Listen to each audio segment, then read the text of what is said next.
Welcome to the Honest Entrepreneur Show, where I'm bringing you tried and tested advice to help your online business without any of the bullshit. Today, I'm sharing how you can instantly improve your website.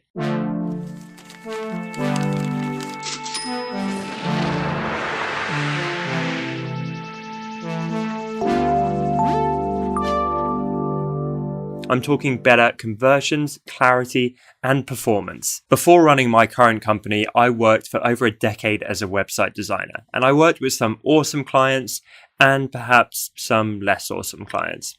I also helped over 400 people improve their websites' design, branding, and conversions over a period of 4 or 5 years. Cue the social proof.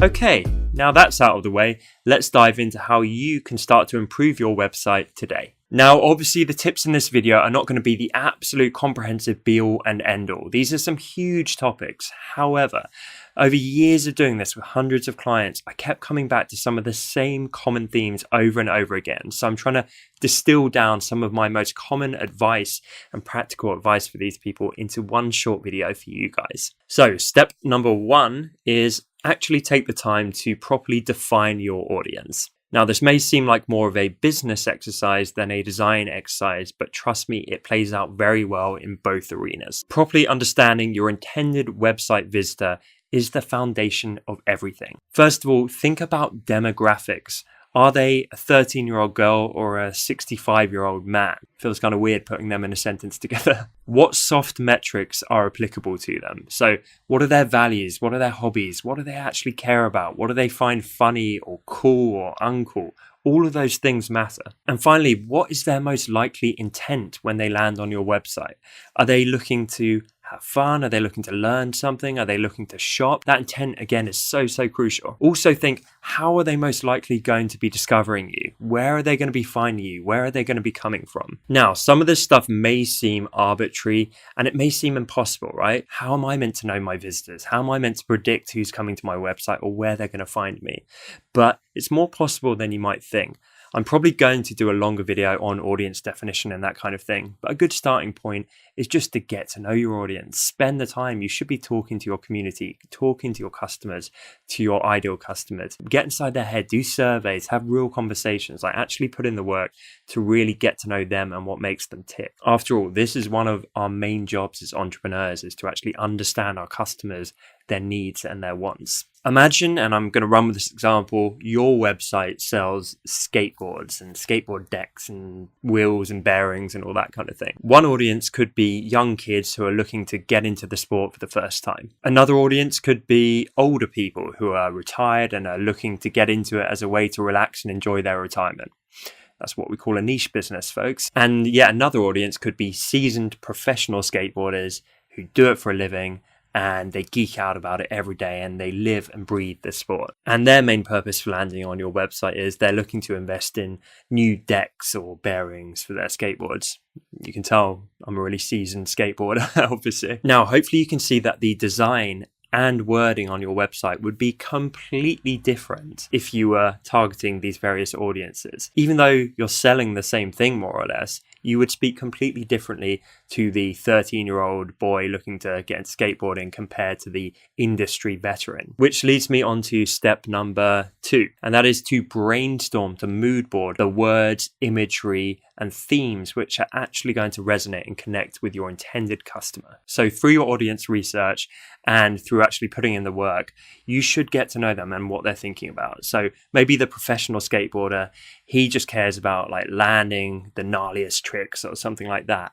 And maybe the young kid, he cares more about, he'd like to see another kid skating and be there supported by his family. Or maybe he's a bit older and he's rebellious and his family are like the lamest thing in the world to him. And so it's more about independence. You know, these things really matter when you develop your design and start to think about the imagery and the words which are going to connect with that intended person. Do your audience connect with words like gnarly, which I used, or are they like, that's the lamest thing I've ever heard? Again, these are big decisions in what goes into your website. So through your research and through putting together this huge mood board of words and expressions and themes, you should start to develop something that is actually going to make the positive, correct connection with your audience. Step 3 is to actually decide on the intended purpose of your website. What are you looking to do? Are you looking to teach people? Are you looking to inspire them? Are you looking to sell products? Work out what you actually want your visitors to do on your website. And I realize quite often it may be several things, but really be ruthless and try to pick number one top priority. What's the main thing which you're desperate for them to do? Quite often this might be hire you and employ you for your services, or it might be to buy a product, or it might be to sign up for your email list or something like that. By picking one main objective, this is really going to help guide you and give you clarity as you build around this and hopefully encourage your visitors to take that necessary step. Ultimately, it should inform better design decisions. That's really hard to say. Design decisions. Step 4 is to craft a compelling main headline for your website that does 3 things. First of all, it should clarify what value you actually offer your audience. What are you providing for them which is going to interest them? Second thing is, it should resonate with your intended audience. It should speak their language. It should talk to them. It should connect with them on an emotional level. And step number 3 is it should connect very closely to the key purpose for your website. So if you're trying to sell something, it should invariably be written around that. So let's continue with my awkward, embarrassing skateboarding analogy. And let's say you've decided to sell skateboarding decks to professional skateboarders, and they are using expressions like gnarly, like it's 1993. You've discovered through your audience research that their main motivation is not the cheapest prices, it's looking cool in front of their peers. So you end up going for a headline, and I apologize so much in advance here, along the lines of, look totally gnarly in front of your bros with these insane skateboard decks. I'm sorry.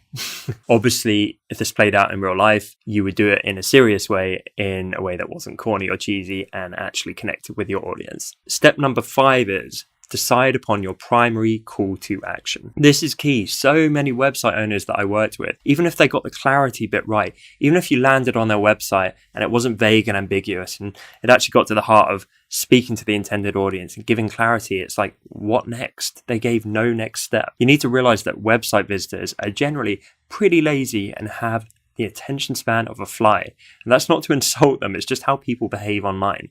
Bounce rates are high, timings are quite low on the whole, because people leave a website. If you don't take them by the hand and lead them to that logical next step, they are not going to stick around just to figure it out and put in that work. So if you grab them with a compelling headline, what next? Put a big old button or a call to action below that headline. It's like, great, now go do this. So in my example of buy the gnarliest skateboard decks, below that would be like shop skateboard decks, and they could click that and they could go and buy them. I promise you, if you're not currently doing this, think about what that intended action is, add a primary call to action, button, link, whatever it might be, and you will see more traction. Step number 6 is to wireframe. Now, for a lot of years, I would jump straight in. I just start designing the website and I wouldn't really plan it out.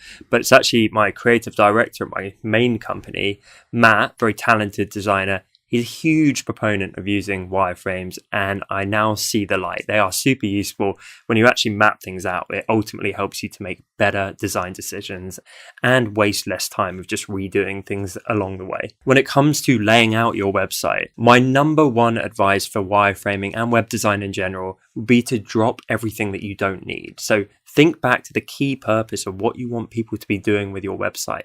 If parts of the website don't support that in some way or help that, then strip them out. I've worked with so many website owners over the years, and their website just has so much clutter. It's got random social media widgets and crap in the sidebar and random content blocks. And I feel like so much of the time they just put it in there because it feels like the done thing. They're almost scared to have a website that looks naked and bare and empty. And so they just kind of jam in all this random content because it helps it feel more complete. But all you're doing is everything on the page that isn't around your main call to action and the main purpose is just pulling a little fraction of the user's attention away from what you actually want them to be doing. If you're familiar with landing pages, for example, they convert incredibly well because people land on them and there's one objective. The whole page is built around, getting that sale or getting that button click or getting that email sign up or registration. And that's why landing pages are so awesome for conversions. But I want to encourage you to think of each page on your website like a landing page. Your website should be one big landing page. So right on your homepage, treat it more like a landing page. What's the main thing you want people to do? And then build it around that. If it's got a bunch of needless clutter around it, strip it out if it's not going to help with that objective. I actually, as I say, it's kind of, this clutter pulls like fractions of attention. And I always used to find it so satisfying because when I'd work with someone, each like tiny little icon or line of text I took out, I could almost feel the conversion rate on their main call to action rise like a fraction of a percent. It's like spring cleaning. It was really satisfying just to kind of take these bits out one by one and just feel the website get piece by piece stronger and clearer. And finally, step number 7 is actually go and design the thing. Or if you're not a designer and you're working with one, go and work with them to build it. This is when you pull in everything that I've just talked about from the previous steps. You've got your headline, you've got your call to action, you've got all the imagery and the whole look and color scheme and everything. It all comes together. But it should be built always on the foundation of the previous 6 steps. I feel like what so many designers and entrepreneurs do, they start with design. They think, I need a website, and they just start throwing it together, and then they chuck on a headline as an afterthought, and then there's a bunch of clutter for the sake of it. And so that's kind of a back to front way of doing it. When you actually put in the work, and it is real work and time to do all the audience stuff and all the research and all the planning, when you then come to design your website, it should really flow and come together so much more efficiently and more effectively because you've paved that foundation. And realize it doesn't have to be the flashiest looking thing in the world. Some of the best websites in the world are incredibly simple because they get to the heart of like, here's what I do. This is for you, intended audience. Here's the value proposition. Here's what you do next. And that's it. So ignore like the latest design trends and fads and parallax scrolling and HTML5 bits flying in from the side. Like all of those are absolutely fads in my opinion. I think you need to focus on these fundamentals, on these foundational principles of design. And even if you're not a designer, please don't be scared off by this stuff.